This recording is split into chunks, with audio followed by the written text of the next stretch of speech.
Hello everyone, welcome to my channel. In this video, I'm going to show you the difference between painting with watercolor on a fake plastic egg, a wooden egg, and a real egg. The white egg is a fake plastic egg with a papery texture. It's from the DYE brand. I got it at Walmart. It comes in a set of 12. It's kind of like a ping pong ball. The wooden egg I got in a set of wooden eggs from Target. And the real egg is from my chickens, and I actually blew out the egg so that I could save it for later. And then I'm going to be painting this same exact painting on each of the eggs and see the difference in how each of them holds the watercolor. If you've seen my previous videos about painting on this fake plasticky egg from the DYE brand, you know that I love painting on them. They have a really cool scratchy papery texture to them, so they hold the watercolor and dyes in general really well. One thing I love about them is that they don't dry too fast. They're able to take on the watercolor, but you're able to add more watercolor to make blending look really nice. But they dry fast enough that you don't have to worry about the watercolor kind of running down the egg, especially because it's curved, and if you add too much water, that can be a problem. So I'm just loosely following the design that I have on the little piece of paper. It's mostly just an inspiration so that I can try to get all three paintings looking really similar so that we can see the difference in the types. I'm doing just really loose open flowers, keeping them open, adding centers, adding little contrasting colors around the centers with color. I always love doing that. I just really like these eggs in general. I feel like they're a really great option for when you want to keep the eggs forever, you want them to look really nice, and you also want to enjoy painting watercolor on them. I'm using a size 0 Winsor Newton brush, so it's a really tiny brush. I'm able to get the perfect amount of water to pigment ratio and be able to go in with fine details. One thing I really like about this fake plasticky egg is that the layers dry pretty quickly, and so by the time I'm getting to these other layers that I'm adding onto the flower, it's already pretty dry, and so I can add them and they're distinct and separate from the bottom layer of the flower. And I just feel like it resembles paper really well, and it's pretty easy to go from painting on paper to painting on this type of egg. One of the reasons I decided to do this video is because I've been showing a lot of eggs done with this brand, but not everybody has access to these eggs, either because they don't have a Walmart near them, or they don't want to go to Walmart, or because they're sold out at Walmart, and I totally understand that. So I'm excited to show you how this same exact design will translate onto wood and onto a real egg. One of my best tips, whether you're painting on paper or on eggs, is to always make sure you're adding some type of contrasting color so that your painting doesn't look flat. So I was able to add dark green for a contrast in the greenery, and then that beautiful color around the centers of the flowers really just make everything pop. So this is what the design looks on the fake egg. I think it looks really great. It obviously looks nice because of the papery texture, and it looks like what you would paint on a piece of paper. Okay, and now we're moving on to the wooden egg. And I didn't know until recently that you can actually paint watercolor really well on wood. I saw an artist on Instagram painting watercolor on wood, and I was like, why have I never tried that before? And so when I found these wooden eggs at Target, I wondered, can I paint watercolor on these eggs? And the answer is yes. The trick to painting on wood that I figured out right here and right now is that the wood will soak in the color.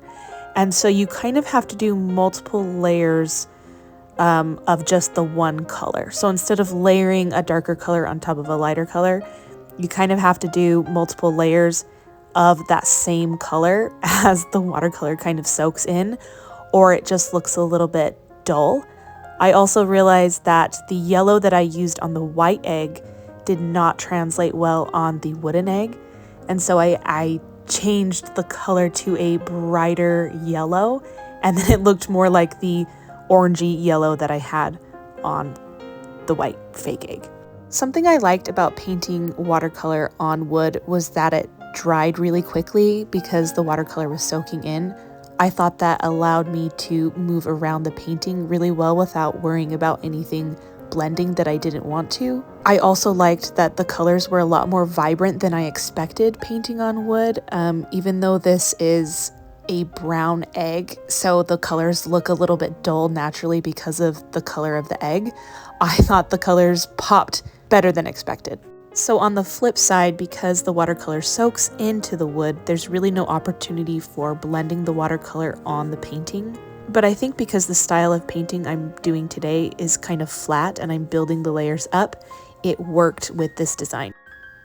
Another thing that I loved about the way the wood looks compared to the other two designs is it's very soft and faded around the edges. So it almost looked blurred to me while I was editing this, and I kept zooming in to make sure that the egg was in focus. But it's just a very soft, aesthetic look to the egg because the wood is soaking it in, so there's not really any hard lines.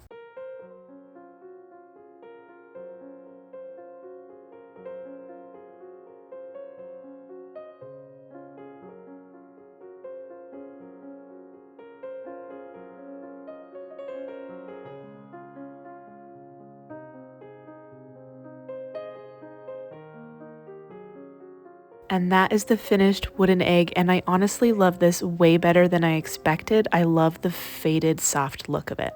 Now we're moving on to the real egg, and I wanted to mention a couple of things. First of all, I blew this egg out. There is nothing in the center of it.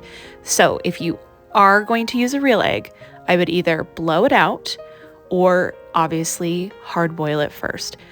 The only thing is if you hard boil it and then you paint on it, if you use your regular watercolor paints, I would not eat the egg.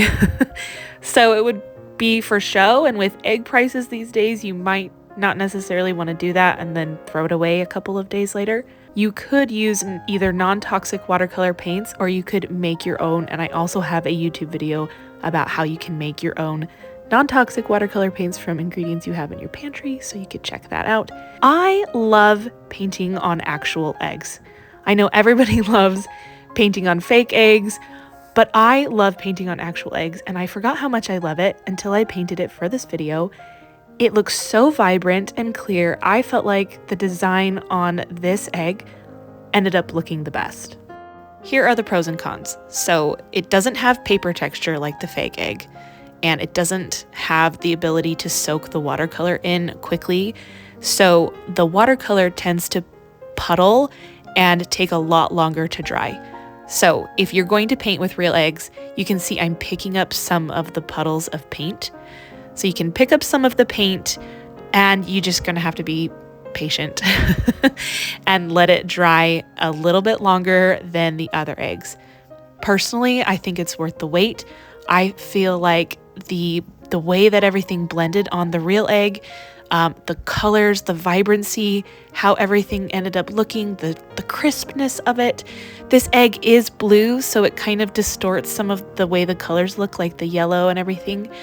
So I could have done a real egg that was white, but I wanted to show the white egg and the brown egg and the blue egg. Anyway, it was a color thing for me. But really, really, really fun to paint on a real egg. So if you have chickens or the ability to go and get real eggs, this is definitely an option, and it is not as hard as it might seem or impossible. Watercolor works really well on real eggshells. Like with each of the different types of eggs, just make sure that your wash isn't too watery. When you have too watery of a wash with any of these designs on any of these eggs, it will just run off the egg because it's circular and gravity will pull washes that are too watery. So my washes are really pigmented, but again, I think the pigments just show up so well on this real eggshell. And that is the design on a real eggshell. So it's not as complicated or as tricky as you might have thought. I think the colors turned out great on it. And here are the 3 eggs side by side so you can see the difference. I think all 3 of them have their own pros and cons, but in the end, all 3 of them look really, really good. So if you have any of these options, I would just go with it and have fun with what you have. And I hope you try this one out on anything that is available to you, and I'll see you all next time. Bye.